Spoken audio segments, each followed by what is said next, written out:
My pleasure to introduce Edwin Rutsch, the founder and director of the Empathy Center.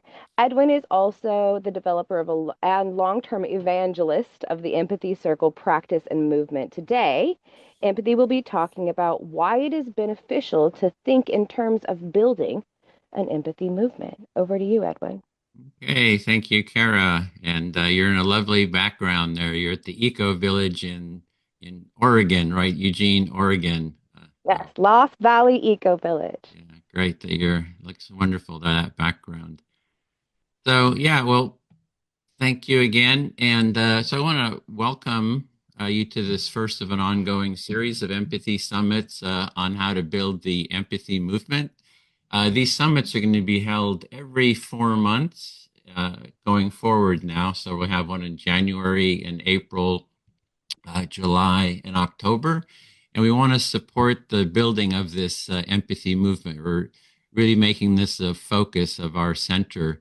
And we have a wide variety of speakers, talking about how to build the movement. And we also want to invite you to be a speaker, to get involved. And if you have if you're an empathy activist, if you have, ideas about how to build the movement, if you have projects you're working on, like to hear, have you share those. And what I want to talk about today just a little bit, only have about 6, 7 minutes to talk about this, to introduce this, is why it is helpful to think in terms of building an empathy movement. A lot of us, and I just posted into the chat too that I'd love to hear your thoughts, about that.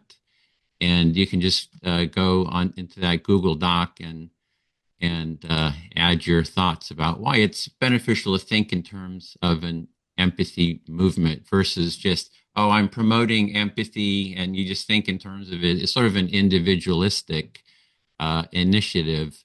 And thinking about it is in terms of a movement as being part of something bigger, really bigger than ourselves.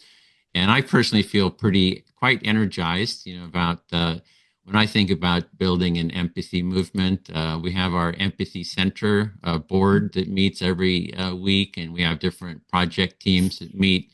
And really, our focus has been on the empathy, movement. Like, what are our different initiatives, and how do those initiatives fit into a bigger movement? And with that, I feel, one thing that thinking in terms of a movement gives us is a shared purpose, and I feel that sense of connection. I feel that, I'm working with others. We have this shared work that we're doing. And also when thinking in terms of a movement, it's, there's sort of a sense of community that gets built out of that. And I know there's a lot of different projects out there, and you can be kind of just involved in your own projects. But those projects, when they're part of a bigger movement, I think that really adds a lot. And something that it gives, I think, is a sense of belonging. That you're part of something bigger than yourself. It also creates fosters a sort of an intrinsic motivation. So if you're just doing your own project, campaign, the motivation is more extrinsic, and you got deadlines, bonuses, specific metrics that you've got to hit. And and with the movement, the motivation is intrinsic. It comes from shared values. It comes from a collective identity, and sort of a deep belief, I think, in what the future, what future is possible. And people aren't just participating; they're, believers, I guess. And I come from an evangelical background, so this is perhaps a bit of that kind of aspect to it. That you're really part of something bigger, and that you want to really change society. And I think for me, it creates a lot of passion. I feel very passionate about it, and really excited. And it's really a renewable energy source, I think, for everyone involved that money can't buy. And I think the other part too is in thinking in terms of a movement is that it's helpful because it enables a long-term change. based on shared action rather than, again, like that isolated short-term effort. And the other, I think it's something that can unite the various tribes. Like if you're familiar with Carl Rogers' person-centered work, there are a lot of different sort of tribes got created out of his empathy work. There was all kinds of therapy, various types of therapy. There's, conflict mediation, organizations like nonviolent communication, human-centered design, the focusing community, listening community. There's empathy initiatives in, education, business, and healthcare. And I think that empathy can be a unifying force to bring all those different organizations that have, empathy is one part of them together. And again, it's really about that ongoing long-term effect. Like if you have a movement that's based on a leader, for example, I would say the current Trump administration in MAGA is based on a leader. And if the leader goes, I think the movement really falls apart. Or that type of top more authoritarian type movement with one leader falls apart. But a broad movement that is sort of based on values, different can can really help us, be more resilient. And then what we're really wanting to do is change the culture. The movement creates laws and really changes the overall culture, and that's really what we're trying to focus on. And so I just wanted to look at some of the comments that people posted in the Google Doc.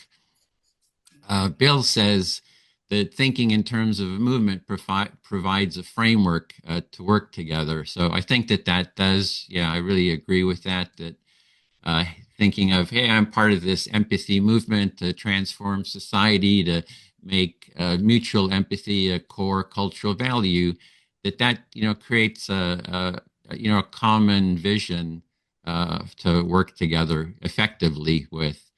And Daniel says a movement says we're going somewhere, and I have that sense too. That being part of this movement, there's a forward motion, step by step, and we certainly need that in society right now. And I think Jana here, she quoted Martin Luther King, who says, "Those who want peace need to learn to organize as effectively as those who want war." And I think that the a movement gives us that framework for organizing. And also a movement is going to work toward, and Catherine Cooley, who's one of our speakers here, posted, a movement is systematic change, and it's necessary to embed empathy in our culture in any kind of meaningful and sustainable way.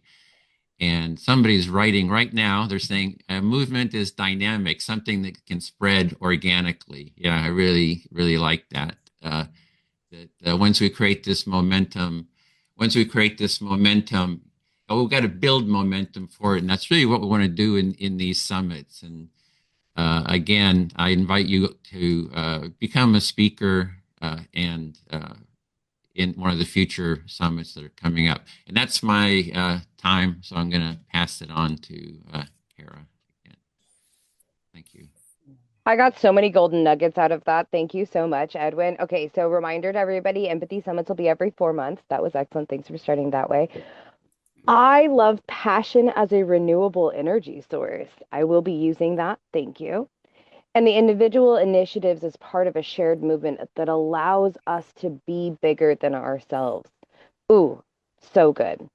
And shared actions for concrete change in community and culture beyond those lead laws, something that spreads